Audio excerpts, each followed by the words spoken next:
ਤੁਸੀਂ ਸੁਣ ਰਹੇ ਹੋ Chawla news network Toronto CNN Toronto. Mintu ਜੀ ਆਇਆਂ ਨੂੰ ਸਤਿ ਸ੍ਰੀ ਅਕਾਲ।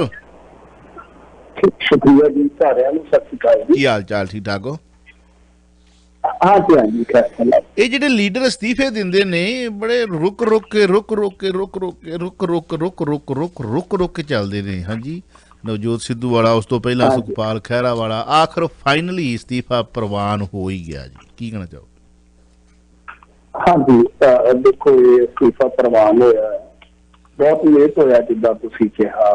ते वैसे एक चीज तुसीं देखोगे तां इंडिया दे विच ना ऐसियां उदाहरणां हैन। जिद्दां मैं तुहानूं एक मिसाल दिना, होया की सीगा कि जद हुड्डा साहब सीगे, हुड्डा साहब जदों मुख मंत्री सीगे ते कुछ मेरे ख्याल दे नाल ला लो कि एक या दो कुछ तीन या विधायक, मैंने पक्का नहीं, गिनती नहीं, मैंने फिगर नहीं याद, कि वो आ गए सन। साहब ला लो कि 3.5 साल उन्होंने अस्तीफा पहले ही नहीं दिया रहा, उन्होंने कांग्रेस ज्वाइन कर ली ते उदा ही मतलब कि तुरे आए क्योंकि सरकार उन्होंने सी, स्पीकर सरकार हमेशा बनाती है अपनी पार्टी का, याद होना। अच्छा, यही केस सेम केस है। ये की है कि एंटी डिफेक्शन लॉ जो तुम देखोगे सुखपाल सिंह खैरा से उस दिन तो लागू हो जाता सी जिस दिन तो उन्हें अपनी चोन लड़ी सी या पार्टी बनाई सी। पर वो की है कि आम आदमी पार्टी को कि साडी गिणती ना घट जाए, जे वो कोर्ट के थरू करवाते हो जाता है। फर्ज करो मैं तुहानूं दस्सां कि मान लो कोई पार्टी कोर्ट से चले जाती है या कोई पटीशन पै जाती, हाई कोर्ट हुक्म दिंदा कि इस अस्तीफे ते जल्दी भाई अपना तुसीं करो विचार, तो फिर वो हो जाता मसला। पर कई बार ये होंदा कि जिहड़ी पार्टी नूं छड्डिया हुंदा एंटी डिफेक्शन लॉ दे विच, तो वो पार्टी भी ये सोचती है कि यार किते साडा मामला पुट्ठा ना पै जाए, क्योंकि उस टाइम पर याद होना ना अकाली दल ते भाजपा इकट्ठे सन। इन्हां ने सी कि साडे विधायक जे सारे मतलब कि झड़ गए, असीं किते मुख ओपोजिशन धिर तो बाहर ना हो जाए, ठीक है ना। अच्छा, हुण जिहड़ा सब तो घटिया पक्ष है एंटी डिफेक्शन लॉ का, दल बदली कानून का, वो मैं तुहानूं अगे भी शायद दस्सिया सी बड़ी मरतबा, अज भी दसदा। ਉਹਦੇ ਚ कोई टाइम बाउंडेशन नहीं है, मतलब सुप्रीम अथॉरिटी फैसले भी कराने आ स्पीकर की कोई बाउंडेशन नहीं है कि उन्हें महीने के विच फैसला लेना। जिवें आपां देखिया कि राणा केपी उस स्टेज पे मौजूद सन जिहड़े साडे मानयोग स्पीकर साहब है, जिस स्टेज पे जाके संधूआ ने ज्वाइनिंग कर समझो, उससे ही स्टेज पे मानयोग मुख्यमंत्री उस समय के तक अकाली हो गई सन। ऐसे बड़ा कोई सबूत होगा दल बदली का? कांग्रेस च रह के संदोहा फिर आ गया वापस आम आदमी पार्टी से, परंतु वो अस्तीफे का फैसला नहीं हुआ। इस तो घटिया मजाक होएगा कानून के नाल, घटिया मजाक होएगा। तुसीं देखो तो ये है कि टाइम बाउंडेशन नहीं है। दूसरा कि सारा कुछ ये आप देखिए तो सुप्रीम अथॉरिटी कौन बन गया? वो बन गया स्पीकर से, उन्हें फैसला लेना। हाँ, अदालत इन्फ्लुएंस जरूर कर सकती है उस मामले, पर वो अलग तो पटीशन जाती है। हम इन्होंने चीजों का फायदा की होता है। जिहड़े साडे बहुत आवाज़े पंजाब 2 नंबर दवा इन्होंने कि 3 नंबर देखो कि अगे भी कुछ आवाज़ा ने पंजाब दी आवाज़े पंजाब वो की फायदा लै गए, की फायदा लै गए? तुसीं कैलकुलेटर चक लो, ਉਹਨੂੰ काउंट करना स्टार्ट कर दो, ठीक है जी। सैलरी कितनी है इन्हां दी? तकरीबन सैलरी ₹1,00,000 एक बंदे की, ठीक है जी।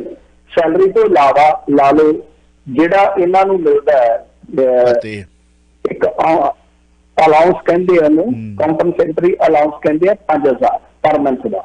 हुण पता नहीं वधिया कि नहीं वधिया, ये मैं तुहाडी जिहड़ी लिस्ट है वो 2000 असैंबली चो 15 की चक्की, उस तो बाद शायद इजाफा भी होया।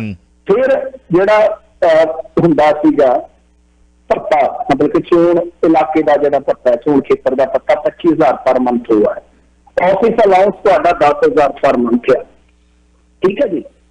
फिर तुहानूं मिलदा एक होर सपेंचरी अलाउंस, शायद कुछ ऐसा कहते हैं 3,000 पर मंथ हुआ है। वाटर एंड इलैक्ट्रिसिटी अलाउंस है 1,000 पर मंथ। ये सारे बड़े होंगे क्योंकि पुरानी लिस्ट इन्होंने अपडेट नहीं की। टेलीफोन अलाउंस है सर 15,000 15,000 मेरा 1 साल का देख लो मैं कितना कम करता। 3-4 ਦੇਸ਼ਾਂ ਦੇ ਵਿੱਚ ਮੈਂ ਕੰਮ ਕਰਦਾ ਵਾਂ ਤੇ ਮੇਰਾ ਇੰਟਰਨੈਟ ਦੇ ਨਾਲ ਹੀ ਹੈ ਸਾਰਾ ਕੁਝ। ਮੇਰਾ ਇੱਕ ਸਾਲ ਦਾ 15,000 ਖਰਚਾ ਨਹੀਂ ਹੈ, ਮੋਬਾਈਲ ਫੋਨ ਪਲੱਸ ਇੰਟਰਨੈਟ, ਜਿੰਨਾ ਓਵਰਆਲ ਮੇਰੇ ਘਰ ਦੇ ਵਿੱਚ 4-5 ਕਨੈਕਸ਼ਨ ਨੇ। ਹਿਸਾਬ ਲਾ ਲਓ ਕਿ 15,000 ਕਦ ਵੀ ਨਹੀਂ ਹੈ, 15,000 ਇਹ ਆ ਇੱਕ ਸੈਕਟਰੀਅਲ ਅਲਾਊਂਸ ਆ ਜਿਹੜਾ ਰੱਖਣਾ, 10,000 ਪਰ ਮੰਥ ਦਾ ਕਰੇਗਾ। ਠੀਕ ਹੈ। ਇਨਕਮ ਟੈਕਸ ਉਹ ਸਾਡੇ ਵਰਗੇ ਜਿਨ੍ਹਾਂ ਦੀ ਇਨਕਮ ਪਤਾ ਨਹੀਂ ਰੋਟੀ ਜੋਗੀ ਹੈ ਕਿ ਨਹੀਂ, ਉਹਨਾਂ ਦੇ ਖਾਤੇ 'ਚ ਜਾਣਾ ਇਨਕਮ ਟੈਕਸ ਨੂੰ। ਇਨਕਮ ਟੈਕਸ ਲਗਭਗ ਤੁਸੀਂ ਲਾ ਲਓ ਇਹਨਾਂ ਦਾ ਇੱਕ ਬੰਦੇ ਦਾ ਲੱਖ ਰੁਪਏ ਸਾਲ ਦਾ ਹੋਊਗਾ, ਮਹੀਨੇ ਦਾ ਉਹ ਕਾਊਂਟ ਕਰ ਲਿਓ। ਰੋਡ ਮਾਈਲੇਜ ਇਹਨਾਂ ਨੂੰ ਮਿਲਦੀ ਆ 15 ਰੁਪਏ ਪਰ ਕਿਲੋਮੀਟਰ। ਇੱਥੇ ਰੱਖ 15 ਰੁਪਏ ਪਰ ਕਿਲੋਮੀਟਰ। ਡੇਲੀ ਅਲਾਊਂਸ 1500 ਰੁਪਏ ਪਰ ਡੇ ਐਕਸਟਰਾ ਹੈ। ਡੇਲੀ ਅਲਾਊਂਸ ਵੱਖਰਾ, ਲੈਵਲ ਫੈਸਿਲਿਟੀ ਹਾਂਜੀ ਉਹ 1500 ਵੱਖਰਾ ਡੇਲੀ, ਉਹ 1500 ਵੱਖਰਾ। ਫ੍ਰੀ ਟਰੈਵਲ ਫੈਸਿਲਿਟੀ ਹੈ ਜਿਹੜੀ, ਉਹ ਤੁਸੀਂ ਦੇਖ ਲਓ ਇਹਨਾਂ ਦੀ ਮੇਰੇ ਖਿਆਲ ਦੇ ਨਾਲ ਲਗਭਗ ਬਣ ਜਾਏਗੀ ਤੁਹਾਡੇ ਤਕਰੀਬਨ ਬਾਏ 에ਅਰ ਪਾ ਕੇ ਡੀਜ਼ਲ ਪੈਟਰੋਲ ਫ੍ਰੀ ਟਰੈਵਲ ਇੱਕ ਫੈਸਿਲਿਟੀ ਜਿਹੜੀ ਆ ਉਹ 3 ਲੱਖ ਰੁਪਏ ਤੱਕ ਜਾਂਦੀ ਹੈ। ਟਰੈਵਲਿੰਗ ਅਲਾਊਂਸ ਹੈ ਜਿਹੜੇ ਬਾਏ ਰੇਲ ਜਾਂ ਫਿਰ ਜਿਵੇਂ ਮੈਂ ਕਿਹਾ ਬਾਏ 에ਅਰ, ਉਹ ਐਕਸਟਰਾ ਨੇ, ਉਹ ਐਕਸਟਰਾ ਫਿਰ ਰਹਿ ਜਾਂਦੇ ਆ। ਤੁਸੀਂ ਅੰਦਾਜ਼ਾ ਲਾ ਲਓ ਹੋਰ ਕਿੰਨੀਆਂ ਸਹੂਲਤਾਂ ਹੋਣਗੀਆਂ ਟਰੈਵਲ ਫੈਸਿਲਿਟੀਜ਼ ਹਨਾ, ਏਅਰ, ਕਾਰ, ਕੁਝ rail, housing facilities, MLA flat, room, legislature hostel, ਬਿਲਕੁਲ ਨਾ ਮਾਤਰ ਕੋਈ ਕੁਛ ਨਹੀਂ ਹੈ, ਕੋਈ ਖਰਚਾ ਨਹੀਂ, ਕੋਈ ਲੈਣਾ ਨਹੀਂ ਦੇਣਾ ਨਹੀਂ। ਮੈਡੀਕਲ ਫੈਸਿਲਿਟੀਜ਼ ਕੋਈ ਕੈਪ ਨਹੀਂ ਹੈ, ਜਿੰਨਾ ਮਰਜ਼ੀ ਇਲਾਜ ਕਰਾਓ।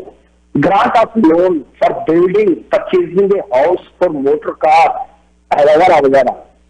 ਉਹ ਤੁਸੀਂ ਇਹ ਜਿਹਨਾਂ ਦਾ ਦੇਖੋਗੇ 22 ਸੈਂਕੜਾ ਹਜ਼ਾਰ ਲੱਖ 10 ਲੱਖ ਕਰੋੜ 5 ਕਰੋੜ ਤੱਕ ਦਾ ਹੋ ਸਕਦਾ ਸਰ, 5 ਕਰੋੜ ਤੱਕ ਦਾ। ਚਲੋ ਇੱਥੋਂ ਬੰਦ ਕਰ ਦਿੰਦਾ, ਮੈਂ ਬੰਦ ਕਰ ਦਿੰਦਾ। ਹਾਂ ਵੀ ਇਹ ਇੱਕ ਐਮਐਲਏ ਦਾ ਤੇ ਮੇਰਾ ਮੰਨਣਾ ਹੈ ਕਿ ਨਜਾਇਜ਼ ਹੀ ਸੁਖਪਾਲ ਸਿੰਘ ਖਹਿਰਾ ਘੱਟੋ ਘੱਟ 25 ਤੋਂ 30 ਮਹੀਨਿਆਂ ਦੇ ਸਾਰੇ ਅਲਾਊਂਸ ਲੈ ਗਿਆ। ਇਹਨੂੰ ਹੁਣ ਗੁਣਾ ਕਰ ਲਓ, ਕੈਲਕੂਲੇਟ ਕਰ ਲਓ ਕਿ ਇੱਕ ਮਹੀਨੇ ਦਾ ਮੇਰਾ ਮੰਨਣਾ ਹੈ ਕਿ ਜਿੰਨੇ ਸਾਰੇ ਆ ਚਲਦੇ ਮੈਂ ਅੰਦਾਜ਼ਾ ਲਾ ਲਿਆ ਕਿ ਇੱਕ ਐਮਐਲਏ ਸਾਨੂੰ ਮਿਨੀਮਮ ਤੋਂ ਮਿਨੀਮਮ 2 ਤੋਂ 3 ਲੱਖ ਰੁਪਏ ਚ ਪੈਂਦਾ ਹੈ ਜੀ ਇੱਕ ਮਹੀਨੇ ਦਾ। 25 ਤੋਂ 30 ਮਹੀਨੇ ਸੈਲਰੀ ਪਲੱਸ ਅਲਾਊਂਸ ਜਿਹੜੀਆਂ ਅਦਰਸ ਫੈਸਿਲਿਟੀਜ਼ ਨੇ ਉਹ ਲੈ ਗਿਆ। ਮੈਨੂੰ ਕੋਈ ਖਹਿਰੇ ਤੋਂ ਪ੍ਰੋਬਲਮ ਨਹੀਂ ਹੈ, ਕਿਉਂਕਿ ਖਹਿਰੇ ਦੇ ਨਾਲ ਸੰਦੋਆ ਵੀ ਹੈ, ਕਮਾਲੂ ਵੀ ਹੈ, ਮਾਸਟਰ ਬਲਦੇਵ ਸਿੰਘ ਵੀ ਹੈ, ਕੁਛ ਹੱਦ ਤੱਕ ਫੂਲਕਾ ਸਾਹਿਬ ਵੀ ਲੈ ਗਏ ਸਾਨੂੰ ਨਜ਼ਾਰੇ ਰੰਗਲੇ, ਲੈ ਲੈ ਤੂੰ ਨਜ਼ਾਰੇ ਸਾਰੇ ਰੰਗਲੇ ਦਿੱਤਾ ਜਸਵੀਰ ਤੋਂ ਆਜ਼ਾਦ ਨੂੰ। ਸੋ ਉਹ ਵੀ ਕੁਛ ਮਹੀਨੇ ਨਜ਼ਾਰੇ ਰੰਗਲੇ ਲੈਂਦੇ ਰਹੇ ਨੇ ਅਸਤੀਫਾ ਦੇਣ ਤੋਂ ਬਾਅਦ। ਤਾਂ ਤੁਸੀਂ ਕੈਲਕੂਲੇਟ ਕਰ ਲਓ ਕਿ 25 ਮਹੀਨੇ ਜਾਂ 20 ਮਹੀਨੇ ਦਾ ਖਰਚਾ ਲਾ ਲਓ ਐਕਸਟਰਾ 2 ਲੱਖ ਦੇ ਹਿਸਾਬ ਨਾਲ 2.5 ਲੱਖ ਦੇ ਹਿਸਾਬ ਨਾਲ ਇੱਕ ਐਮਐਲਏ ਇਹਨਾਂ ਜਿਹੜਾ ਉਹ ਲੈ ਗਿਆ ਕਿ ਅਸਤੀਫੇ ਦੇ ਵਿੱਚ ਰਾਜਨੀਤੀ ਨਾ ਆਉਂਦੀ।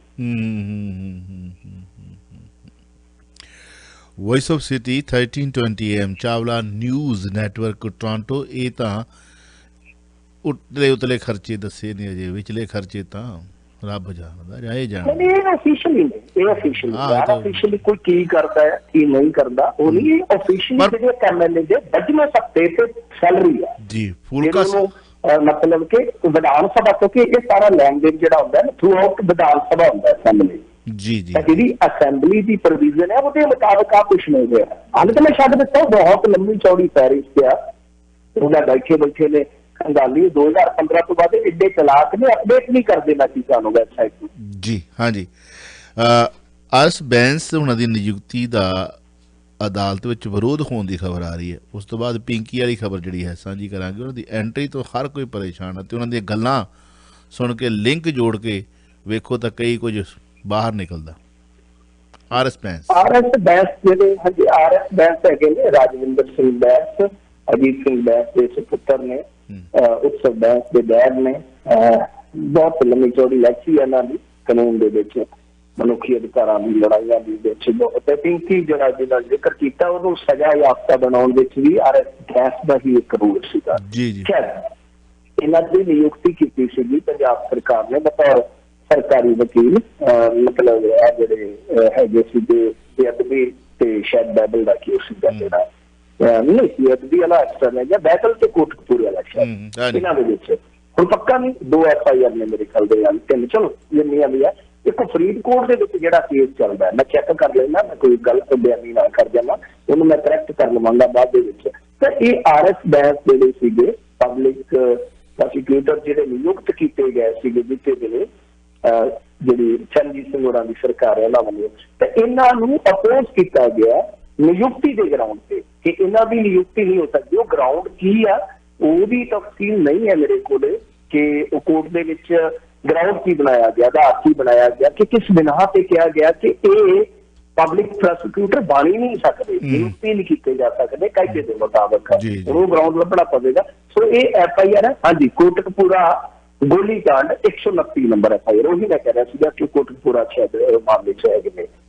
ਤਾਂ ਕੋਟਕਪੂਰਾ ਵਾਲੇ ਮਾਮਲੇ ਦੇ ਵਿੱਚ ਇਹ ਜਦੋਂ ਕੱਲ ਪੇਸ਼ ਹੋਇਆ, ਫਸਟ ਟਾਈਮ ਪੇਸ਼ ਹੋਇਆ, ਤੇ ਇਹਨਾਂ ਦੀ ਨਿਯੁਕਤੀ ਦਾ ਬਹੁਤ ਲੰਬਾ ਚੌੜਾ ਵਿਰੋਧ ਕੀਤਾ ਵਾ। ਤੇ ਹੁਣ ਇੱਕ ਤੇ ਇਹ ਸੀਗਾ ਕਿ ਕੱਲ ਮੈਨੂੰ ਦਾ ਨਾ ਉਮਰਾ ਨੰਗਲ ਆਇਆ, ਨਾ ਉਸ ਸਮੇਂ ਦਾ ਜਿਹੜਾ ਸੀਗਾ SHO ਅਮਰਜੋਤ ਜਾਂ ਅਮਰਦੀਪ ਸਿੰਘ ਕੁਲਾਰਤੀ, ਸ਼ਾਇਦ ਪੰਕਜ ਬਾਂਸਲ, ਸੁਹੇਲ ਸਿੰਘ ਬਰਾੜੇ, ਇਹ ਹਾਜ਼ਰ ਰਹੇ, ਜਦਕਿ ਇਹ ਉਮਰਾ ਨੰਗਲ ਹਾਜ਼ਰੀ ਮਾਫ ਕਰਾ ਗਿਆ। ਅੱਛਾ, ਇਹਨਾਂ ਨੂੰ ਚਲੋ ਕੱਲ ਮਿਲੀਆਂ ਨੇ ਚਾਰਜਸ਼ੀਟ ਦੀਆਂ ਕਾਪੀਆਂ, ਤਰੀਕ ਫੇਰ ਗਾਹ ਪੈ ਗਈ। ਹੁਣ ਇਸ ਗੱਲ ਤੇ ਇੱਕ ਬਹਿਸ ਛਿੜ ਜਾਏਗੀ। ਦੇਖੋ ਅੱਜ ਤਰੀਕ ਹੈਗੀ ਆ 20/10/2021। ਅੱਛਾ, ਹੁਣ ਅੱਜ ਦੀ ਤਰੀਕ ਦੇ ਵਿੱਚ ਗਾਹ ਤਰੀਕ ਚਲੇ ਗਈ 29 ਅਕਤੂਬਰ, ਮਤਲਬ ਕਿ ਅਕਤੂਬਰ ਦਾ ਮਹੀਨਾ ਇਸ ਕੇਸ ਦੇ ਵਿੱਚ ਬਿਨਾਂ ਪੁੱਛ ਕੀਤਿਆਂ ਹੀ ਗੁਜ਼ਰ ਗਿਆ। ਸੋ 29 ਅਕਤੂਬਰ ਨੂੰ ਮੁੜ ਸੁਣਵਾਈ ਹੋਏਗੀ। ਤਾਂ ਸੁਣਵਾਈ ਕਿੱਥੋਂ ਸਟਾਰਟ ਹੋਏਗੀ ਕਿ ਭਾਈ ਇਹ ਨਿਯੁਕਤੀ ਵੈਲਿਡ ਹੈ ਜਾਂ ਅਨਵੈਲਿਡ ਹੈ, ਬਸ ਨਵੀਂ ਛੱਡ ਨਾ ਬੈਠ। ਇਹਦੇ ਚ ਕੀ ਹੈ ਕਿ ਜੋ ਨਜ਼ਰ ਆ ਰਿਹਾ ਕਿ ਸ਼ਾਇਦ ਡਿਫੈਂਸ ਕੇਸ ਨੂੰ ਲੰਮਾ ਖਿੱਚਣਾ ਚਾਹੁੰਦਾ ਹੈ ਕਿ ਮਾਡਲ ਕੋਡ ਆਫ ਕੰਡਕਟ ਉਹਦੇ ਤੱਕ ਲਾਗੂ ਹੋ ਜਾਏਗਾ। ਸੋ ਇਹੀ ਹੈ ਕਿ ਬਹੁਤ ਮੱਧਮ ਰਫਤਾਰ ਹੈ ਇਹਨਾਂ ਕੇਸਾਂ ਦੀ, ਚਾਹੇ ਉਹ ਅੜਿੱਕਾ ਕੋਈ ਵੀ ਪਾ ਰਿਹਾ ਕਿਸੇ ਤਰ੍ਹਾਂ ਦਾ ਵੀ ਹੈ, ਚਾਹੇ ਸਰਕਾਰ ਦੇ ਪੱਖੋਂ ਆ ਚਾਹੇ ਡਿਫੈਂਸ ਦੇ ਪੱਖੋਂ ਆ, ਪਰ ਕਿਤੇ ਨਾ ਕਿਤੇ ਕੇਸ ਦਾ ਜਿਹੜਾ ਸਪੀਡੀ ਟਰਾਇਲ ਸੀਗਾ ਉਹ ਨਹੀਂ ਹੋ ਪਾ ਰਿਹਾ। ਇਹ ਸਾਫ਼ ਸਪਸ਼ਟ ਹੈ। ਦੋਸਤੋ, ਤੁਸੀਂ ਸੁਣਦੇ ਦੇਖਦੇ ਜਾ ਰਹੇ ਹੋ ਚਾਵਲਾ ਨਿਊਜ਼ ਨੈਟਵਰਕ ਟੋਰਾਂਟੋ। ਰੰਗਲਾ ਪੰਜਾਬ ਤੁਸੀਂ ਇਸ ਵਕਤ ਸੁਣਿਆ, ਔਰ RS ਬੈਂਸ ਉਹਨਾਂ ਦੀ ਨਿਯੁਕਤੀ ਕਾਹਦੇ ਕਰਕੇ ਹੋਈ ਸੀ ਉਹ ਤੁਸੀਂ ਸੁਣ ਚੁੱਕੇ ਹੋ, ਦੇਖ ਚੁੱਕੇ ਹੋ। RS ਬੈਂਸ ਉਹਨਾਂ ਦੀ ਜਿਹੜੀ ਨਿਯੁਕਤੀ ਆ ਉਹ ਕਾਹਦੇ ਕਰਕੇ ਹੋਈ ਸੀ, ਉਹ ਚਰਚਾ ਦਾ ਵਿਸ਼ਾ, ਅਦਾਲਤ ਵਿੱਚ ਵਿਰੋਧ ਹੋ ਰਿਹਾ, ਇਨਸਾਫ ਮਿਲਦਾ ਨਹੀਂ ਮਿਲਦਾ, ਦੈਟਸ ਅ ਡਿਫਰੈਂਟ ਸਟੋਰੀ। ਪਰੰਤੂ ਹੁਣ ਅਸੀਂ ਉਸ ਮੁੱਦੇ ਵਾਲੇ ਪਾਸੇ ਹੀ, ਇੱਕ ਤਸਵੀਰ ਨੇ ਜੋ ਹੜਕੰਪ ਮਚਾਇਆ, ਉਹ ਇੱਕ ਨਹੀਂ 3 ਤਸਵੀਰਾਂ ਨੇ। ਹੁਣ 3 ਤਸਵੀਰਾਂ ਉਹਨਾਂ ਨੇ ਕਿਹਾ ਸੀ ਕਿ ਸਾਡੇ ਕੋਲ ਹੈ, ਤੇ 3 ਅਗਲਿਆਂ ਨੇ ਛਾਇਆ ਕਰ ਦਿੱਤੀਆਂ ਨੇ। ਸਵਾਲ ਇਹ ਵੀ ਪੈਦਾ ਹੁੰਦਾ ਕਿ ਪਹਿਲਾਂ ਕਿਉਂ ਨਹੀਂ ਕੀਤੀਆਂ। ਸਵਾਲ ਹੁਣ ਵੱਡੇ ਪੈਦਾ ਹੋਣੇ ਸ਼ੁਰੂ ਹੋ ਗਏ ਨੇ ਕਿ ਗੁਰਮੀਤ ਪਿੰਕੀ ਦੀ ਐਂਟਰੀ ਤੋਂ ਹਰ ਕੋਈ ਹੈਰਾਨ ਹੈ, ਪਰੇਸ਼ਾਨ ਹੈ। ਮੈਂ ਜ਼ਿਆਦਾ ਨਾ ਕਹਿੰਦਾ ਹੋਇਆ ਤੁਹਾਡੀਆਂ ਜਿਹੜੀਆਂ ਨੇ ਗੱਲਾਂ ਸੁਣਨੀਆਂ ਚਾਹਾਂਗਾ, ਤੁਹਾਡਾ ਨਜ਼ਰੀਆ ਜਾਣਨਾ ਚਾਹੁੰਦਾ, ਕੀ ਕਹਿਣਾ ਚਾਹੋਗੇ? ਦੇਖੋ, ਇਹਦੇ ਵਿੱਚ ਕੀ ਹੈ ਕਿ ਹੁਣ ਸਾਰੀਆਂ ਸਟੇਟਮੈਂਟਾਂ ਔਨ ਰਿਕਾਰਡ ਨੇ। ਕੱਲ ਜਦੋਂ ਆਪਾਂ ਇਸ ਵੇਲੇ ਗੱਲ ਕਰ ਰਹੇ ਸੀ ਤਾਂ ਉਦੋਂ ਬਹੁਤ ਕੁਝ ਰਿਕਾਰਡ ਤੇ ਨਹੀਂ ਸੀਗਾ, ਉਸ ਤੋਂ ਬਾਅਦ ਬਹੁਤ ਕੁਝ ਰਿਕਾਰਡ ਤੇ ਆਇਆ ਵਾ। ਹੁਣ ਉਹ ਚੀਜ਼ਾਂ ਦੇਖੋ ਵਾਰ-ਵਾਰ ਰਿਪੀਟ ਆਪਾਂ ਕਰ ਸਕਦੇ ਹਾਂ, ਵਾਰ-ਵਾਰ ਉਹਨਾਂ ਨੂੰ ਖਿਡਾਰ ਸਕਦੇ ਹਾਂ ਕਿ ਹਰੇਕ ਵਾਰੀ ਤੁਸੀਂ ਦੇਖੋ ਜੇ ਕੁਛ ਨਾ ਕੁਛ ਨਵਾਂ ਲੱਭਦਾ।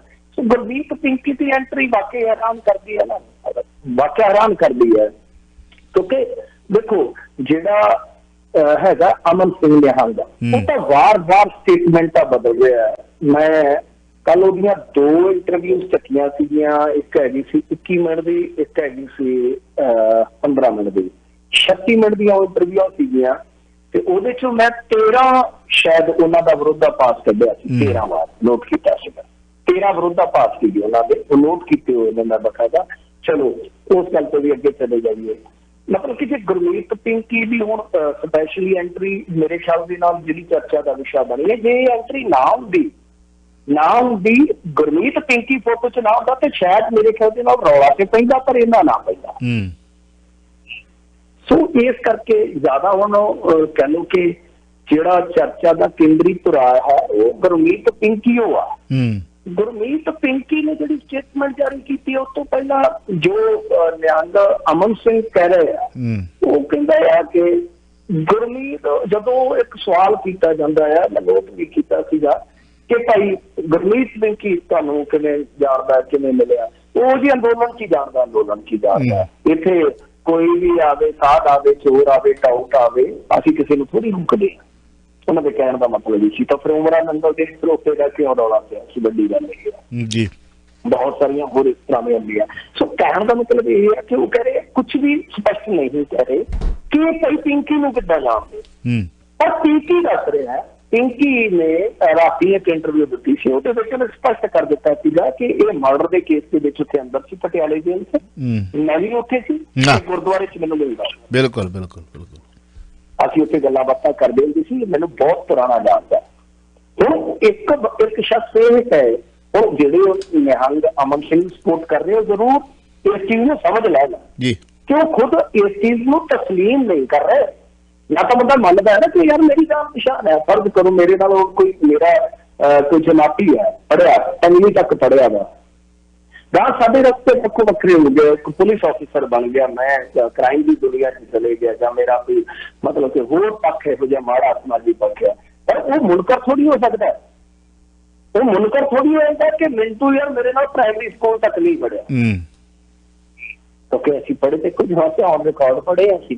ਤਾਂ ਜੇਲ੍ਹ ਵੀ ਜਿਹੜੀ ਹੈ ਸਕੂਲ ਦੀ ਤਰ੍ਹਾਂ ਹੁੰਦੀ ਹੈ, ਪਰ ਪੰਜ ਰਜਿਸਟਰ ਹੁੰਦੇ ਜਿੱਥੇ ਤੁਹਾਡਾ ਨਾਂ ਦਰਜ ਹੈ, ਤੁਹਾਡੀ ਬੈਰਕ ਨੰਬਰ, ਤੁਹਾਡਾ ਟਿਕਟ ਨੰਬਰ, ਤੁਹਾਡਾ ਵਜਨ ਤੱਕ, ਤੁਹਾਡੇ ਸੱਟਾਂ ਦੇ ਨਿਸ਼ਾਨ ਤੱਕ ਦਰਜ ਹੁੰਦੇ ਆ। ਤੁਸੀਂ ਕਿਵੇਂ ਮੁਕਰ ਸਕਦੇ? ਕੀ ਤੁਹਾਨੂੰ ਯਾਦ ਹੀ ਨਹੀਂ ਹੈ? ਏਡੀ ਵੱਡੀ ਘਟਨਾ, ਔਰ ਉਸ ਤੋਂ ਬਾਅਦ ਤੁਸੀਂ ਕਹੋ ਕਿ ਨਹੀਂ ਉਹ ਤਾਂ ਇੱਥੇ ਅੰਦੋਲਨ ਦੇ ਦੌਰਾਨ ਹੀ ਜਾਣਦਾ, ਫਿਰ ਤੁਸੀਂ ਕਹਿ ਰਹੇ ਹੋ ਕਿ ਚੰਡੀਗੜ੍ਹ ਚਲੇ ਆ, ਜਦਕਿ ਮੁਲਾਕਾਤ ਜਿਹੜੀ ਹੈ ਉਹ ਪਿੰਕੀ ਦੇ ਮੁਤਾਬਕ 5 ਅਗਸਤ ਨੂੰ ਨਵੀਂ ਦਿੱਲੀ 'ਚ ਹੋਈ ਹੈ, ਮੰਤਰੀ ਦੀ ਰਿਹਾਇਸ਼ ਤੇ ਹੋਈ ਹੈ। ਹੁਣ ਇਹੀ ਗੱਲ ਟ੍ਰਿਬਿਊਨ ਨੇ ਕਹੀ ਆ। ਅੱਛਾ, ਪਿੰਕੀ ਇੱਕ ਗੱਲ ਹੋਰ ਕਹਿ ਗਿਆ, ਕਹਿੰਦਾ ਕਿ ਦੇਖੋ ਮਤਲਬ ਕਿ ਜਿਹੜਾ ਉਹਨੇ ਦੱਸਿਆ ਸਾਰਾ ਘਟਨਾ ਚੱਕਰ ਕੇ ਅਸੀਂ ਕਿਸ ਤਰ੍ਹਾਂ ਗਏ ਆ। ਹਾਂ, ਪੁਆਇੰਟ ਉੱਥੇ ਸ਼ੁਰੂ ਕਰੀਏ ਆਪਾਂ, ਤੇ ਕਿੱਧਰੋਂ ਗਏ? ਆਫ ਦੀ ਰਿਕਾਰਡ ਕੁਛ ਨਹੀਂ ਕਹਾਂਗਾ, ਔਨ ਦੀ ਰਿਕਾਰਡ ਜਿਹੜੀ ਗੱਲ ਉਹਨੇ ਕਹੀ ਆ, ਉਹ ਕਹਿੰਦਾ ਆ ਕਿ ਅਸੀਂ ਗਏ ਸੀਗੇ, ਇਹ ਸਿੰਘੂ ਬਾਰਡਰ ਤੇ ਮਿਲ ਗਿਆ। ਹਾਂ, ਮਿਲ ਗਿਆ ਅਚਨਚੇਤ, ਕੋਇਨਸੀਡੈਂਟ। ਅਮਨ ਸਿੰਘੂ ਬਾਰਡਰ ਤੇ ਮਿਲ ਗਿਆ। ਤੁਸੀਂ ਇੱਕ ਗੱਲ ਨੋਟ ਕਰੋ ਕਿ ਜਿਹੜੇ ਬੰਦੇ ਨੂੰ ਸਿੱਖ ਕੌਮਿਊਨਿਟੀ ਜਾਂ ਪੰਜਾਬੀ ਕੌਮਿਊਨਿਟੀ ਦਾ ਬੱਚਾ ਵੀ ਸਿਆਣਦਾ ਹੋਵੇ, ਜਿਹੜਾ ਹਰ ਟਾਈਮ, ਮੈਂ ਗੁਰਮੀਤ ਪਿੰਕੀ ਬਾਰੇ ਬਹੁਤ ਨਿੱਜੀ ਜਾਣਕਾਰੀ ਮਤਲਬ ਕਿ ਜੁਟਾਈ ਹੈ ਜਾਂ ਚੰਡੀਗੜ੍ਹ ਤੋਂ ਹਾਸਲ ਕੀਤੀ ਹੈ ਕਿ ਕਿਸ ਤਰ੍ਹਾਂ ਵਿਚਰਦਾ ਹੈ ਜਾਂ ਕਿੱਦਾਂ ਵੀ ਹੈ, ਚਲੋ ਉਹਦੀ ਨਿੱਜੀ ਜ਼ਿੰਦਗੀ ਹੈ ਤੇ ਸਿਕਿਉਰਿਟੀ ਰੀਜ਼ਨ ਜਿਹੜਾ ਹੁੰਦਾ ਉਹ ਸਭ ਦਾ ਆਪਣਾ ਆਪਣਾ ਹੁੰਦਾ। ਤਾਂ ਇਹ ਦੱਸਦੇ ਕਿ ਕਈ ਵਾਰ ਮਾਰਕੀਟ ਦੇ ਵਿੱਚੋਂ ਗਰੋਸਰੀ ਲੈਣ ਜਾਂਦਾ ਤਦ ਵੀ ਰਿਵਾਲਵਰ ਹੱਥ 'ਚ ਹੁੰਦਾ ਇਹਦੇ। ਕੋਈ ਐਸਾ ਸ਼ਖਸ ਜਿਹੜਾ ਕਿ ਇੰਨਾ ਜ਼ਿਆਦਾ ਚੁਕੰਨਾ ਰਹਿੰਦਾ, ਉਹ ਸਿੰਘੂ ਬਾਰਡਰ ਦੀ ਭੀੜ 'ਚ ਚਲੇ ਜਾਏਗਾ ਜਿੱਥੇ ਉਹਦੇ ਹੀ ਵਿਰੋਧੀ ਬੈਠੇ ਹੋਣਗੇ। ਨੰਬਰ 2, ਅੱਛਾ, ਉਹ ਕਹਿੰਦਾ ਹੈ ਕਿ ਨਿਹੰਗ ਅਮਨ ਸਿੰਘ ਮਿਲਿਆ ਤੇ ਉਹਨੇ ਪੁੱਛਿਆ ਕਿ ਕਿੱਧਰ ਨੂੰ ਚੱਲਿਆ, ਤੇ ਮੈਂ ਕਿਹਾ ਮੈਂ ਮੰਤਰੀ ਨੂੰ ਮਿਲਣ ਚੱਲਿਆ ਕਿਉਂਕਿ ਮੇਰਾ ਇੱਕ ਕੰਮ ਸੀ। ਤੇ ਉਹ ਜਿਹੜਾ ਸੁਖਮਿੰਦਰ ਗਰੇਵਾਲ ਹੈ ਮੇਰਾ ਰਿਸ਼ਤੇਦਾਰ ਹੈ, ਮੇਰਾ ਕਲੋਜ਼ ਫਰੈਂਡ ਹੈ, ਮੰਨ ਲਿਆ ਕੋਈ ਗੱਲ ਨਹੀਂ ਹੈ। ਪਰ ਜਦੋਂ ਤੁਹਾਡਾ ਬਚਪਨ ਦਾ ਫਰੈਂਡ ਹੈ, ਇਹਨਾਂ ਦੇ ਘਰ ਆਸ-ਪਾਸ ਹੀ ਸੀਗੇ ਪਹਿਲਾਂ, ਤਾਂ ਸੁਖਮਿੰਦਰ ਗਰੇਵਾਲ ਨੂੰ ਤੁਸੀਂ ਅੱਜ ਤੱਕ ਕੰਮ ਕਿਉਂ ਨਹੀਂ ਕੀਤਾ? ਅੱਜ ਤੱਕ ਤੁਹਾਨੂੰ ਚੇਤਾ ਕਿਉਂ ਨਹੀਂ ਆਇਆ? 5 ਅਗਸਤ ਨੂੰ ਹੀ ਕਿਉਂ ਚੇਤਾ ਆਇਆ ਕਿ ਮੇਰਾ ਵਲੰਟਰੀ ਅਵਾਰਡ ਜਾਂ ਤਾਂ ਵਾਪਸ ਦੇ ਦਿਓ ਜਾਂ ਜਿਹੜੇ ਹੋਰ ਦਾਗੀ ਪੁਲਿਸ ਅਫਸਰ ਹੈ ਉਹਨਾਂ ਤੋਂ ਵੀ ਵਾਪਸ ਲੈ ਲਓ। ਨੰਬਰ ਦੂਸਰਾ ਸਵਾਲ ਜਿਹੜਾ, ਅੱਛਾ ਹੁਣ ਕੀ ਹੈ ਕਿ ਨਿਹੰਗ ਅਮਨ ਸਿੰਘ ਕਹਿੰਦਾ ਕਿ ਯਾਰ ਮੈਨੂੰ ਵੀ ਲੈ ਜਾ, ਕਿੱਦਾਂ ਮਤਲਬ ਕਿ ਕਿਸੇ ਟੂਰਨਾਮੈਂਟ ਤੇ ਤੁਰੇ ਜਾਂਦੇ। ਹਾਂ, ਬਿਲਕੁਲ ਬਿਲਕੁਲ ਬਿਲਕੁਲ। ਕੋਈ ਸਕੂਟਰ ਖਿਲਾ ਕੇ ਮੈਨੂੰ ਪੁੱਛੇ ਕਿ ਕਿੱਧਰ ਚੱਲਿਆ, ਮੈਂ ਕਹਾਂ ਯਾਰ ਮੈਂ ਫਲਾਣੀ ਥਾਂ ਤੇ ਨਾ ਟੂਰਨਾਮੈਂਟ ਵੇਖਣ ਚੱਲਿਆ, ਤੇ ਮੇਰੇ ਪਿੰਡ ਦਾ ਕਹੇ ਯਾਰ ਮੈਂ ਵੀ ਵਿਹਲਾ ਹੀ ਆ ਪੱਠੇ ਵੱਢਣ ਚੱਲਿਆ ਸੀ, ਨੂੰ ਦਫਾ ਕਰ ਆ ਪਈ ਦਾਤੀ ਪੱਲੀ ਤੇ ਫਲਾਣਾ ਕਿਹਾ ਸਾਡੇ ਬਾਪੂ ਨੂੰ ਫੜਾ ਨੂੰ ਕਿ ਤੂੰ ਆਪ ਵੱਢ ਤੇ ਮੁੰਡਾ ਚੱਲਿਆ। ਹਾਂ, ਮੈਂ ਚੱਲਿਆ ਬਿਲਕੁਲ ਕੰਮ, ਫਿਰ ਵੇਖਣ ਚੱਲਿਆ, ਮੇਰੇ ਨਾਲ ਦੇ ਚੱਲਿਆ ਜੀ। ਉਹ ਕਹਿੰਦਾ ਮੈਂ ਵੀ ਜਾਵਾਂ, ਤੇ ਮੈਂ ਕਿਹਾ ਆ ਜਾ। ਆਹ ਤੁਕ ਬਣਦੀ ਹੈ, ਤੁਸੀਂ ਇੱਕ ਕੇਂਦਰੀ ਵਜ਼ੀਰ ਦੇ ਘਰ ਚੱਲੇ ਹੋ, ਔਰ ਉੱਤੇ ਮੈਂ ਉੱਤੇ ਉਹ ਬੰਦੇ ਨੂੰ ਉੱਤੇ ਇਹ ਵੀ ਕਹਿ ਰਿਹਾ ਕਿ ਮੈਂ ਮੰਤਰੀ ਨੂੰ ਜਾਣਦਾ ਹੀ ਨਹੀਂ। ਹਾਂਜੀ ਹਾਂਜੀ, ਨਹੀਂ ਤੁਸੀਂ ਇਹ ਚੀਜ਼ ਦੇਖੋ ਕਿ ਏਦਾਂ ਸਡਨਲੀ ਕੋਈ ਬੰਦਾ, ਗੁਰਮੀਤ ਪਿੰਕੀ ਦੀ ਕੀ ਔਕਾਤ ਹੈ ਕਿ ਆਪਣੇ ਨਾਲ ਕੋਈ ਬੰਦਾ ਜਿਹੜਾ ਉਹ ਅਪਾਇੰਟਮੈਂਟ ਤੋਂ ਬਿਨਾਂ ਲੈ ਜਾਏਗਾ? ਮੈਨੂੰ ਦੱਸੋ, ਜੇ ਉਹਦੀ ਇੰਨੀ ਔਕਾਤ ਹੁੰਦੀ ਤੇ ਉਹ ਸੁਖਮਿੰਦਰ ਗਰੇਵਾਲ ਦੀ ਸਹਾਇਤਾ ਕਿਉਂ ਲੈਂਦਾ? ਆਪੇ ਤੇ ਕਹਿ ਰਿਹਾ ਕਿ ਮੇਰਾ ਕੰਮ ਕਰਵਾ, ਮੈਂ ਆਪਣੇ ਦੋਸਤ ਨੂੰ ਕਿਹਾ ਕਿ ਮੇਰਾ ਕੰਮ ਕਰਵਾ। ਤੇ ਜੇ ਇੰਨੀ ਔਕਾਤ ਹੈ ਕਿ ਕੋਈ ਤੁਰਿਆ ਜਾਂਦਾ ਬੰਦਾ ਤੁਹਾਡਾ ਜਾਣਕਾਰ ਤੁਹਾਡੇ ਨਾਲ ਕੇਂਦਰੀ ਵਜ਼ੀਰ ਦੇ ਘਰ ਜਾ ਸਕਦਾ ਹੈ, ਤੇ ਫਿਰ ਤੁਹਾਨੂੰ ਵਿੱਚ ਵਿਚੋਲਾ ਪਾਉਣ ਦੀ ਕੀ ਲੋੜ ਆ? ਬਿਲਕੁਲ। ਤੀਜਾ ਸਵਾਲ, ਚੌਥਾ ਇਹੀ ਆ ਕਿ ਅੱਛਾ ਫਿਰ ਪਿੰਕੀ ਕਹਿੰਦਾ ਆ ਕਿ ਮੈਂ ਰੋਟੀ ਖਾ ਕੇ ਆ ਗਿਆ, ਤੇ ਇੱਕ ਗਰੇਵਾਲ ਨੇ ਬਹਿ ਗਏ ਨੇ, ਮੈਨੂੰ ਨਹੀਂ ਪਤਾ ਪਿੱਛੋਂ ਕੀ ਹੋਇਆ। ਹੁਣ ਤੁਸੀਂ ਦੇਖੋ ਕਿ ਗਰੇਵਾਲ ਜਾਂ ਤਾਂ ਉਹਨੂੰ ਪਹਿਲਾਂ ਦਾ ਜਾਣਦਾ ਹੋਵੇ, ਗਿਆ ਤੇਰੇ ਨਾਲ ਆ, ਗਿਆ ਤੇਰੇ ਨਾਲ, ਗਿਆ ਤੇਰੇ ਨਾਲ, ਗਿਆ ਤੇਰੇ ਨਾਲ, ਗਿਆ ਤੇਰੇ ਨਾਲ, ਹਾਂਜੀ ਗਿਆ ਤੇਰੇ ਨਾਲ ਤੇ ਰਿਹਾ ਤੇਰੇ ਜਾਣੂ ਨਾਲ ਆ। ਇਹਦਾ ਮਤਲਬ ਕਿ ਉਹਨੂੰ ਵੀ ਪਹਿਲਾਂ ਹੀ ਜਾਣਦਾ ਸੀ। ਇਹ ਹੁਣ ਪਿੰਕੀ ਦੀ ਜਿਹੜੀ ਸਟੇਟਮੈਂਟ ਹੈ ਉਹ ਜ਼ਿਆਦਾ ਚਰਚਿਤ ਹੈ। ਨਿਹੰਗ ਅਮਨ ਸਿੰਘ ਜਿਸ ਤਰ੍ਹਾਂ ਬੋਲ ਰਹੇ ਉਹ ਸਾਫ਼ ਜ਼ਾਹਰ ਹੋ ਰਿਹਾ ਹੈ। ਮੈਂ ਦੇਖੋ ਕਿਸੇ ਦੀ ਵੀ ਨਿੱਜੀ ਜ਼ਿੰਦਗੀ ਤੇ ਨਹੀਂ ਜਾਂਦਾ, ਮੈਨੂੰ ਲੱਗਦਾ ਕਿ ਨਿਹੰਗ ਅਮਨ ਸਿੰਘ ਨੂੰ ਪਤਾ ਹੀ ਨਹੀਂ ਲੱਗ ਰਿਹਾ ਕਿ ਮੈਂ ਕੀ ਬੋਲਣਾ। ਉਹ ਕੇਂਦਰੀ ਵਜ਼ੀਰ ਨੂੰ ਰਾਸ਼ਟਰਪਤੀ ਕਹਿ ਰਿਹਾ, ਉਹਨੂੰ ਪਤਾ ਹੀ ਨਹੀਂ ਲੱਗ ਰਿਹਾ ਕਿ ਡੇਟ ਕਿਹੜੀ ਕਹਿਣੀ ਹੈ, ਉਹਨੂੰ ਪਤਾ ਨਹੀਂ ਲੱਗ ਰਿਹਾ ਕਿ ਮੈਂ ਜਗ੍ਹਾ ਕਿਹੜੀ ਦੱਸਣੀ ਹੈ। ਕਦੇ ਉਹ ਚੰਡੀਗੜ੍ਹ, ਕਦੇ ਉਹ ਦਿੱਲੀ, ਕਦੇ ਚੰਡੀਗੜ੍ਹ, ਕਦੇ ਦਿੱਲੀ। ਤਾਂ ਕਹਿਣ ਦਾ ਮਤਲਬ ਇਹੋ ਆ ਕਿ ਗੁਰਮੀਤ ਪਿੰਕੀ ਦਾ ਜਿਹੜਾ ਇਸ ਘਟਨਾ ਚੱਕਰ 'ਚ ਆ ਜਾਣਾ ਹੈ ਨਾ, ਇੱਕ ਹੋਰ ਵੀ ਸ਼ੱਕ ਪੈਦਾ ਕਰਦਾ ਕਿ ਪਿੰਕੀ ਦੀ ਲੋੜ, ਮਤਲਬ ਕਿ ਪਿੰਕੀ ਦੀ ਲੋੜ ਹੋ ਤਾਂ ਗਲੈਂਡਰੀਵਾਲ ਕਹਿੰਦਾ ਹੋ ਸਕਦਾ ਉਹ ਆਪਣੀ ਨੌਕਰੀ ਵੀ ਹੱਥ ਪੱਲਾ ਮਾਰ ਰਿਹਾ ਹੋਵੇ, ਉਹਦੀ ਆਪਣੀ ਲੋੜ ਸੀ ਤਾਂ ਉਸ ਟਾਈਮ ਉਹਨਾਂ ਨੂੰ ਪਿੰਕੀ ਦੀ ਲੋੜ ਹੋਵੇ। ਅੱਜ ਦੀ ਤਰੀਕ ਦੇ ਵਿੱਚ ਅੰਦੋਲਨ ਆਪਣੀ ਅੰਦਰੂਨੀ ਚੁਣੌਤੀ ਨਾਲ ਜੂਝਣ ਲੱਗ ਪਿਆ। ਇਹ ਮੈਂ ਅੱਗੇ ਤੁਹਾਨੂੰ ਇੱਕ ਕਹਿੰਦਾ ਹੁੰਦਾ ਸੀ ਕਿ ਇਹ ਅੰਦੋਲਨ ਅਸੀਮ ਵੀ ਚੱਲ ਸਕਦਾ ਹੈ, ਮਤਲਬ ਕਿ ਬਹੁਤ ਲੰਬਾ ਚੱਲ, ਕੋਈ ਸੀਮਾ ਮਤਲਬ ਕਿ ਖਤਮ ਹੋਣ ਦੀ ਕੋਈ ਹੱਦ ਜਿਹੜੀ ਉਹ ਨਹੀਂ ਆਪਾਂ ਮਿਲ ਸਕਦੇ। ਪਰ ਅੱਜ ਦੀ ਤਰੀਕ ਦੇ ਵਿੱਚ ਤੇ ਉਹ ਲੱਗਦਾ ਕਿ ਅੰਦੋਲਨ ਫਿਰ ਉਸ ਮੁਹਾਨ ਤੇ ਆ ਖਲੋਤਾ ਵਾ ਜਿੱਥੇ ਇਹਦਾ ਖਾਤਮਾ ਵੀ ਹੋ ਸਕਦਾ ਹੈ। ਕਿਉਂਕਿ ਦੋ ਅੰਦਰੂਨੀ ਚੈਲੰਜ ਨੇ ਅੰਦੋਲਨ ਨੂੰ। ਇੱਕ ਤਾਂ ਐਸਸੀ ਭਾਈਚਾਰੇ ਵਾਲਾ, ਦੇਖੋ ਐਸਸੀ ਭਾਈਚਾਰੇ ਨੇ ਅੱਜ ਸ਼ੰਭੂ ਮੋਰਚੇ ਤੇ ਉਹਨਾਂ ਦੀ ਇੱਕ ਜਥੇਬੰਦੀ ਹੈ, ਉਹਨਾਂ ਨੇ ਉੱਥੇ ਪ੍ਰਦਰਸ਼ਨ ਰੱਖਤਾ ਜੀ, ਚੰਦਰ ਸ਼ੇਖਰ ਇੱਥੇ ਆ ਚੁੱਕਾ ਵਾ, ਠੀਕ ਹੈ ਜੀ। ਕੌਮੀ ਐਸਸੀ ਕਮਿਸ਼ਨ ਉਹ ਵਿੱਚ ਇਨਵੋਲਵ ਹੋ ਚੁੱਕਾ ਵਾ। ਅੰਦਰ ਖਾਤੇ ਜਿਹੜਾ ਬਹੁਤ ਵੱਡਾ ਮਜ਼ਦੂਰ ਤਬਕਾ ਅੰਦੋਲਨ ਦੇ ਨਾਲ ਜੁੜਿਆ ਸੀਗਾ, ਕਿਉਂਕਿ ਘਟਨਾ ਸ਼ੱਕੀ ਹੋ ਗਈ ਨਾ। ਇੱਕ ਤਾਂ ਜੋ ਵਾਪਰਿਆ ਉਹਦੇ ਤੇ ਸੀਗਾ ਪ੍ਰਸ਼ਨ ਚਿੰਨ੍ਹ, ਪਰ ਅੱਜ ਦੀਆਂ ਫੋਟੋ ਆਈਆਂ ਉਹਨਾਂ ਨੇ ਹੋਰ ਵਧਾ ਦਿੱਤਾ ਸ਼ੱਕ। ਤਾਂ ਇਹਦੇ ਚ ਕੀ ਹੈ ਕਿ ਇੱਕ ਤਾਂ ਐਸਸੀ ਭਾਈਚਾਰੇ ਦੀ ਜਿਹੜੀ ਸ਼ਮੂਲੀਅਤ ਸੀ ਉਹ ਵੀ ਹੁਣ ਇੱਕ ਬੜਾ ਵੱਡਾ ਚੈਲੰਜ ਹੋਏਗਾ ਕਿ ਉਹਨੂੰ ਬਰਕਰਾਰ ਕਿਵੇਂ ਰੱਖਿਆ ਜਾਵੇ। ਜਾਨੀ ਇਹ ਵੀ ਇੱਕ ਚੈਲੰਜ ਹੋ ਗਿਆ।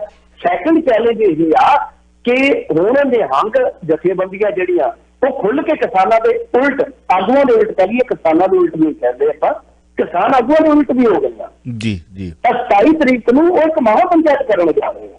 ਤੇ ਇਹਨੂੰ ਕੀ ਕਹਾਂਗੇ ਕਿ ਡਬਲ ਚੈਲੰਜ ਹੈ ਅੰਦੋਲਨ ਦੇ ਸਾਹਮਣੇ, ਔਰ ਉਹ ਅੰਦਰੂਨੀ ਤੌਰ ਤੇ ਆ।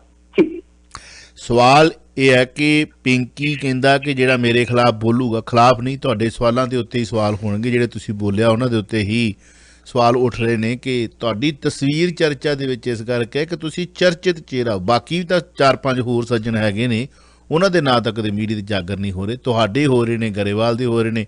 ਤੁਸੀਂ ਕਹਿ ਰਹੇ ਹੋ ਮੈਂ ਮੰਤਰੀ ਦੇ ਘਰ ਗਿਆ, ਮੈਨੂੰ ਪਤਾ ਹੀ ਨਹੀਂ ਮੰਤਰੀ ਕਿਹੜਾ। ਵਾਹ ਜੀ ਵਾਹ, ਅਜੇ ਤੱਕ ਵੀ ਨਹੀਂ ਪਤਾ। ਮਿਸਟਰ ਤੋਮਰ ਕੋਲੋਂ ਤੁਸੀਂ ਉਸ ਨੂੰ ਹਾਰ ਪਵਾਏ ਨੇ, ਜਿਹੜਾ ਬੰਦਾ ਤੁਹਾਡੇ ਨਾਲ ਗਿਆ।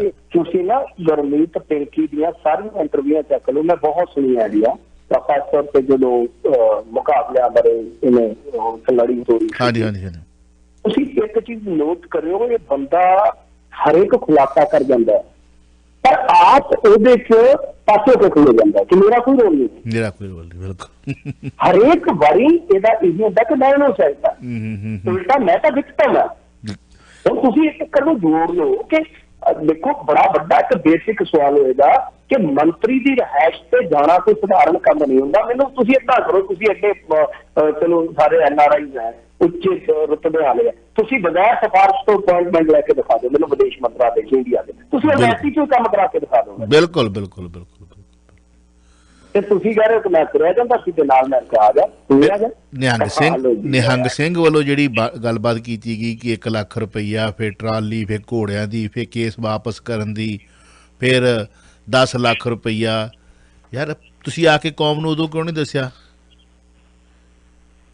ਉੱਥੇ ਤੇ ਇੱਕ ਬੇਸਿਕ ਪ੍ਰਸ਼ਨ ਹੋਰ ਵੀ ਹੈ ਨਾ ਕਿ ਕੋਈ ਬੰਦਾ ਤੁਹਾਨੂੰ ਇੱਕ ਤਰ੍ਹਾਂ ਨਾਲ ਕਹਿ ਲਓ ਕਿ ਰਿਸ਼ਵਤ ਦੇ ਰਿਹਾ, ਕਿਉਂਕਿ ਤੁਸੀਂ ਹੁਣ ਕਿਸਾਨਾਂ ਲਈ ਬੈਠੇ ਹੋ ਜਾਂ ਆਪਣੀ ਕੌਮ ਵਾਸਤੇ ਬੈਠੇ ਹੋ, ਠੀਕ ਹੈ ਨਾ। ਉਹ ਰਾਜਾ ਰਾਜ ਸਿੰਘ ਜੀ ਕੱਲ ਕਹਿ ਰਹੇ ਸਨ ਤੇ ਉਹ ਕਹਿੰਦੇ ਸੀਗੇ ਕਿ ਦੇਖੋ ਜੀ ਗੱਲ ਇਹ ਆ ਕਿ ਸਾਨੂੰ ਉਸ ਟਾਈਮ ਕਾਲ ਆਈ ਸੀ, ਲੋਕਾਂ ਵੱਲੋਂ ਕਿਹਾ ਗਿਆ ਸੀਗਾ ਕਿ ਨਿਹੰਗ ਸਿੰਘ ਜਥੇਬੰਦੀਆਂ ਉੱਥੇ ਪਹੁੰਚਣ ਬਈ ਹੁਣ ਜ਼ਰੂਰਤ ਆ।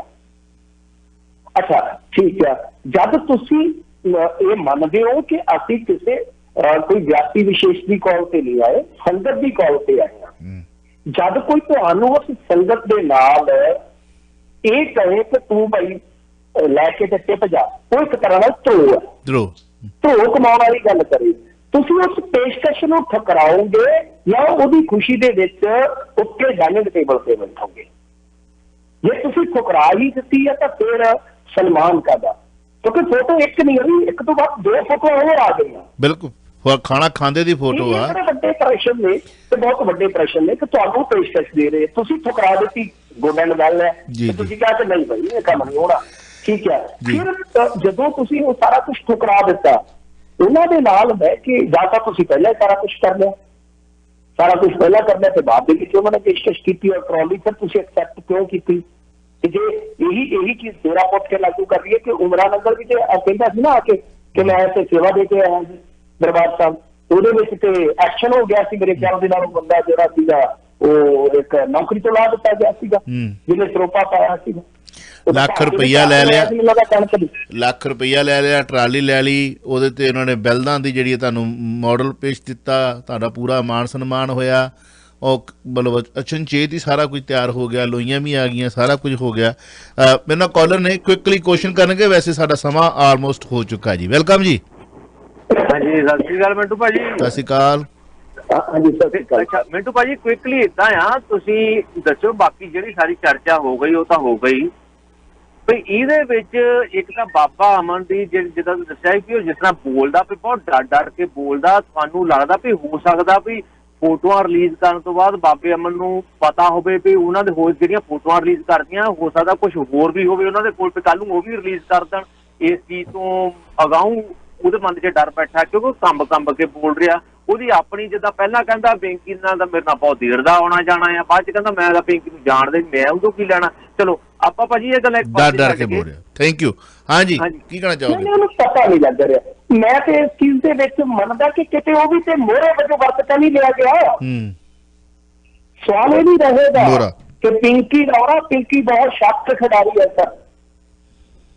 ਗੁਰਮੀਤ ਪਿੰਕੀ ਇੰਨੀ ਉਹਦੀ ਸਰਵਿਸ ਹੈ, ਇੰਟੈਲੀਜੈਂਸ ਬੰਬੇ ਤੱਕ ਜਾ ਕੇ ਇਨਕਾਊਂਟਰ ਕੀਤੇ ਹੋਏ ਨੇ ਗੁਰਮੀਤ ਨੇ। ਇਹ ਇੰਟੈਲੀਜੈਂਸ ਤੋਂ ਬਿਨਾਂ ਸੰਭਵ ਨਹੀਂ ਹੁੰਦਾ।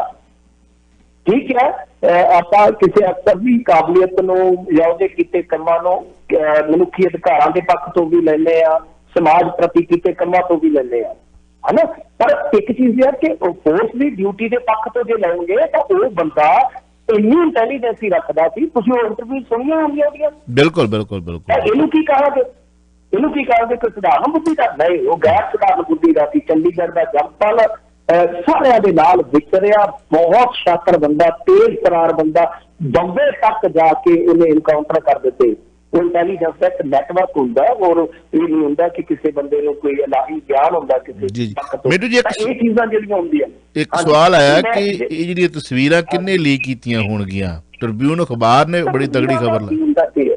ਦੇਖੋ ਤਸਵੀਰਾਂ ਦਾ ਕੀ ਹੈ ਕਿ ਤਸਵੀਰਾਂ ਹੋ ਸਕਦਾ ਆ ਕਿ ਪੱਤਰਕਾਰ ਦੀ ਆਪਣੀ ਖੋਜ ਹੋਵੇ, ਹੋ ਸਕਦਾ ਹੈ ਕਿ ਕਿਸੇ ਬੰਦੇ ਨੇ ਜਿਹੜੇ, ਕਿਉਂਕਿ ਤਸਵੀਰਾਂ ਜਦੋਂ ਤੁਸੀਂ ਜਾ ਕੇ ਇਹਨਾਂ ਨੂੰ ਮਿਲਦੇ ਆ ਨਾ, ਮੈਂ ਸਿਰਫ ਇੱਕ ਹੀ ਤਜਰਬਾ ਆਪਣਾ ਜ਼ਿੰਦਗੀ ਦਾ ਦੇਖਿਆ ਵਾ ਕਿ ਜਦੋਂ ਜਾਂਦੇ ਹੋ ਤੁਸੀਂ ਮੁੱਖ ਮੰਤਰੀ ਨੂੰ ਜਾਂ ਵਜ਼ੀਰ ਨੂੰ ਮਿਲਦੇ ਆ, ਇਹਨਾਂ ਦੀ ਇੱਕ ਟੀਮ ਹੁੰਦੀ ਬਕਾਇਦਾ ਨਾਲ ਦੀ ਨਾਲ। ਤੁਸੀਂ ਮੰਨੋ ਜਾਂ ਨਾ ਮੰਨੋ ਤਸਵੀਰ ਲਈ ਕਿ ਹਾਂ ਭਾਈ ਹੋਣੀ ਚਾਹੀਦੀ ਜਾਂ ਨਹੀਂ, ਤੁਹਾਡੇ ਤੋਂ ਪਹਿਲਾਂ ਤਸਵੀਰਾਂ ਹੋ ਜਾਂਦੀਆਂ। ਉਹ ਬੜੀ ਚੰਤ ਟੀਮ ਹੁੰਦੀ ਆ ਖਲੋਤੀ ਹੋ ਕੇ। ਹੁਣ ਚਲੋ ਕੁਝ ਬੰਦੇ ਐਸੇ ਹੁੰਦੇ ਆ ਕਿ ਉਹ ਤਸਵੀਰ ਮਤਲਬ ਕਿ ਨਹੀਂ ਪਬਲਿਕ ਕਰਨਾ ਚਾਹੁੰਦੇ, ਪਰ ਉਹ ਤਸਵੀਰ ਰੱਖ ਲੈਂਦੇ ਕਿ ਪਬਲਿਕ ਕੀਤੀ ਜਾ ਸਕਦੀ ਆ। ਹੁਣ ਦੇਖੋ ਤਸਵੀਰਾਂ ਕਿਹਨੇ ਕੀਤੀਆਂ, ਇਹ ਪੱਤਰਕਾਰ ਤੋਂ ਵੀ ਆਪਾਂ ਨਹੀਂ ਪੁੱਛ ਸਕਦੇ ਜੀ। ਬਿਲਕੁਲ, ਇਹ ਪੱਤਰਕਾਰ ਵੀ ਆਪਣਾ ਸੰਵਿਧਾਨਕ ਹੱਕ ਰੱਖਦਾ।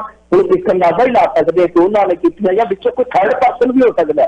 ਥਰਡ ਪਰਸਨ ਮੈਂ ਤੁਹਾਨੂੰ ਦੱਸ ਦਿੰਦਾ, ਏਦਾਂ ਦੇ ਸੋਰਸ ਹੁੰਦੇ ਆ, ਹੁਣ ਮੈਂ ਰਿਵੀਲ ਨਹੀਂ ਕਰ ਸਕਦਾ ਕਿ ਬੜੇ ਸੈਂਸਿਟਿਵ ਡਿਪਾਰਟਮੈਂਟਾਂ ਚ ਹੁੰਦੇ ਆ, ਪਰੰਤੂ ਕਿਤੇ ਨਾ ਕਿਤੇ ਉਹ ਸਮਾਜ ਦੇ ਪ੍ਰਤੀ ਵੀ ਬਹੁਤ ਵਧੀਆ ਨਜ਼ਰੀਆ ਰੱਖਦੇ ਤੋਂ ਸੂਚਨਾਵਾਂ ਦੇ ਦਿੰਦੇ ਸਾਡੇ ਵਰਗਿਆਂ ਨੂੰ ਜੀ। ਬਹੁਤ ਸਾਰੇ ਆ ਜਿਹੜਾ ਤੁਸੀਂ ਮੈਂ ਤੁਹਾਨੂੰ ਇੱਕ ਹੀ ਮਿਸਾਲ ਦਿੰਦਾ, ਜਿਹੜਾ ਆਇਆ ਸੀਗਾ ਮਤਲਬ ਜਿੱਦਾਂ ਦਾ ਸੀ ਨਾ ਇੱਕ ਚਰਚਾ ਚੱਲਿਆ ਕਿ ਆਰਮੀ ਯੂਜ਼ ਹੋਏਗੀ ਜੀ, ਆਪਰੇਸ਼ਨ ਕਲੀਨ ਸ਼ੁਰੂ ਹੋਏਗਾ, ਹਨਾ।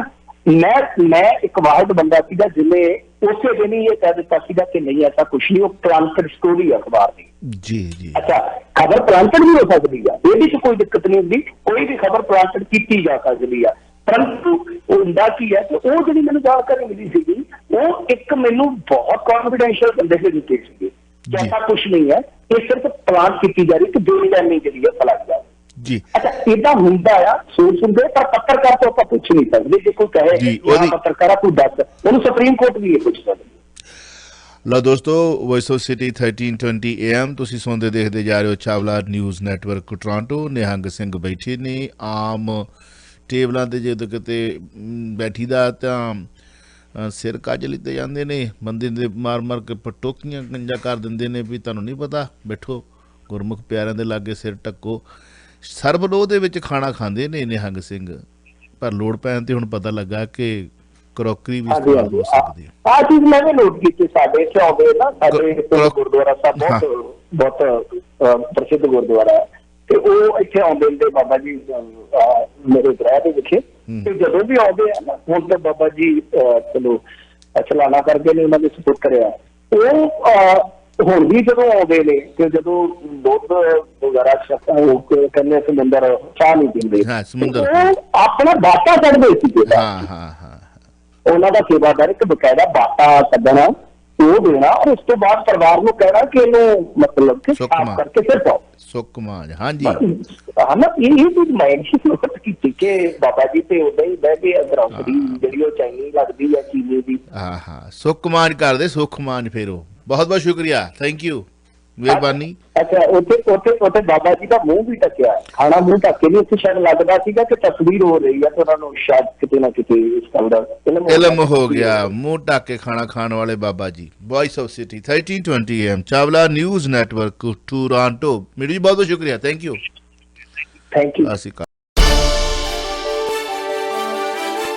ਤੁਸੀਂ ਸੁਣ ਰਹੇ ਹੋ Chawla news network Toronto CNN Toronto.